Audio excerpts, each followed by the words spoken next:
ngayong araw nga mga kuys ay napadayo tayo ng Las Piñas dahil meron daw ditong napakasarap na Korean pancake na starting sa 22 pesos ang presyo ay matitikman mo na. At ang kagandahan pa nga dito ay meron kang siyam na flavor na pwede mong pagpilian. At dito nga ay talaga naman napaka-quality nung lasa dahil hindi siya sobrang tamis at hindi rin siya matabang. At bukod nga doon ay nag-o-offer din sila dito ng assorted. Nasa halagang 120 pesos ay meron ka ng 4 na flavor na pwede mong pagpilian. At kung sa inumin naman ay meron din sila ditong ino-offer na fruit drinks at meron ka ditong 5 flavor na pwede mong pagpilian. At kung sa presyo naman ang pag-uusapan ay 48 pesos lang siya, makakainom ka na. At ang isa pang maganda rito kung tinatamad kang pumunta rito ay meron na rin silang Panda at Grab. At ang isa pang nakakatuwa sa kanila ay available din sila sa mga catering at event. At eto nga pala ang listahan ng package nila, i-post nyo na lang para makapamili ka.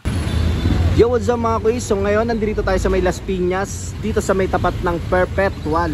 So yun mga kuys, dinayo nga natin dito yung kanilang, kung naalala nyo yung kung familiar kayo sa Yoshimanju, so meron dito, so magkaibang ngalan ng pangalan.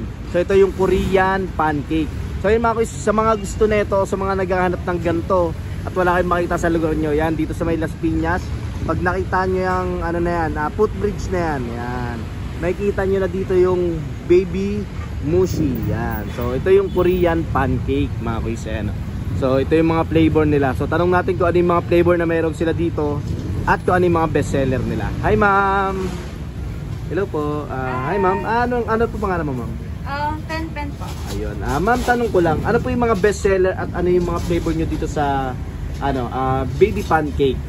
So yung mga best seller po is chocolate, pastillas, Ferrero, and Bavarian. Ma'am, balita ko meron ditong assorted daw po ma'am. Yes sir, meron po kaming assorted pero 20 pieces lang po dapat. Pero sa assorted na po yun, 4 na flavors lang po. Magkano po yun ma'am? 120 na po siya. Yun. Ano yung pinakamura o yung pinaka-budget meal na price na pwede nilang ma-avail dito? Yung pwede nila avail po is yung chocolate and pastillas po is yung 98 pesos na 20 pieces din po. Yun, napakamura no? Ma'am, drinks, meron din po ba kayo dito? Yes sir, mga drinks po meron po kaming best seller din po is yung lychee, blueberry, and yung watermelon. Yun. Ma'am, anong oras po kayo nag-ooperate dito? Yung oras nag-open po is 6 AM to 12 AM. Yun. Thank you ma'am. So yun ma'am, order po ako ng isang assorted ma'am. Assorted po. Apo, yun. Thank you ma'am.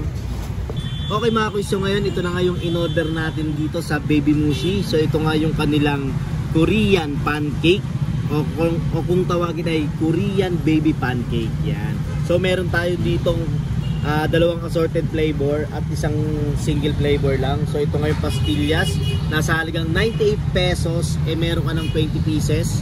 At sa halagang 22 pesos naman ay meron ka ng 4 pieces. So yun yung pinakamura nila.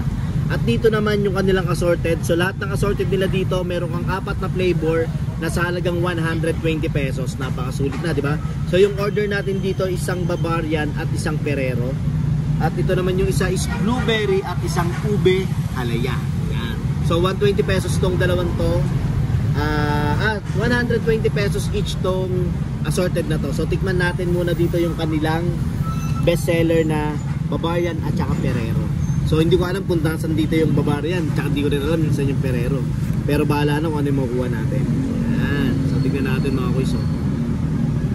Yun. So ito yung Bavarian. Ayan. Oh, grabe. So tignan natin.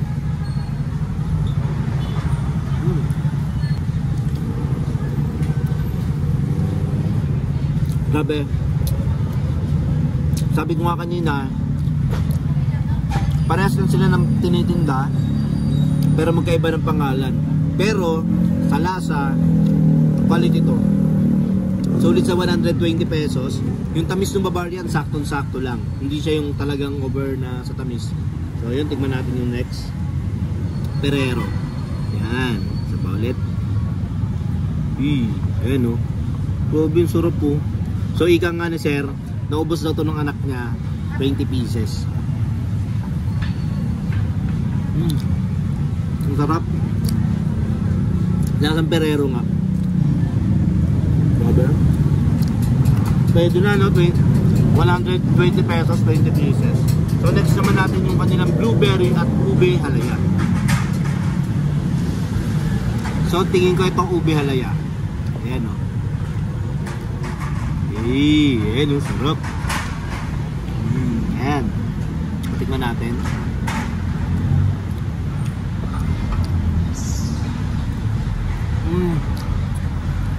Alam niyo kasi yung lasa niya, as in ubi halaya talaga, ang sarap.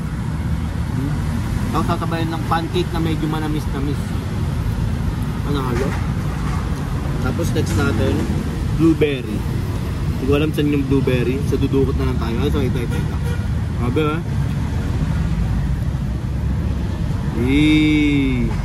parang jellies.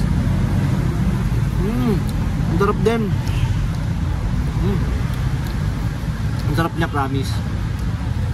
Para siyang ano, yung pa naman sa tinapay. Ano ba? Ito na.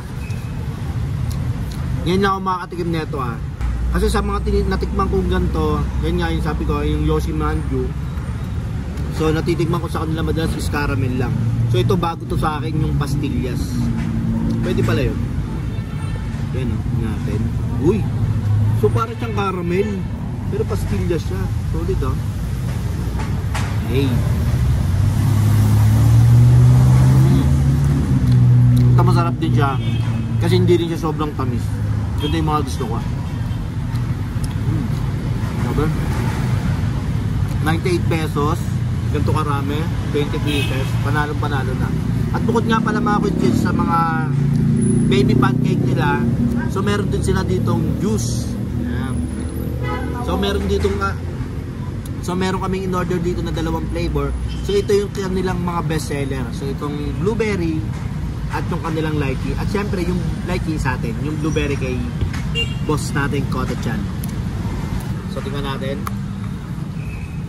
Shake muna natin para maano natin yung lasa. So meron pa siyang mga nata sa loob. Yan.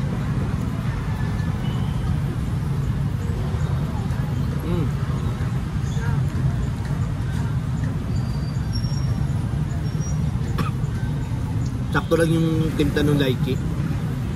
Hindi siya matamis, hindi siya matabang. Sakto-sakto lang.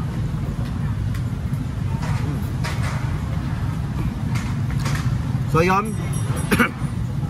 Sa mga nagki-crave ng ganito, Korean pancake o baby pancake. So sa mga naghanap niyan sa lugar ninyo na malapit dito sa may Las Piñas, yan, so dapat ka rin ng Perpetual. Pag nakita nyo tong footbridge na to, yan, pag tawid nyo, makikita nyo na siya. Yan. Baby Moshi. Yan. So paano? Ano pang hinatay nyo? Puntahan nyo na, dayuin nyo na to. Sigurado ko masulit nyo yung pera nyo rito. Kasi talagang napakamura niya.